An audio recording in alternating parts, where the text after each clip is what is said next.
Dahil maulan guys, no? Dito na lang tayo mamili.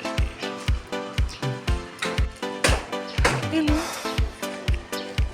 So fresh from the farm din po.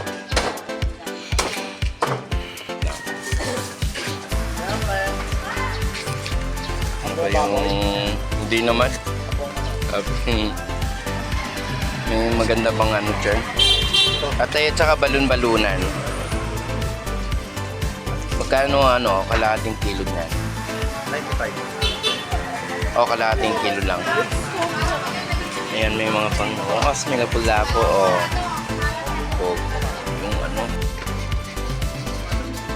Tsaka kalahating kilo ng kaya balon-balunan.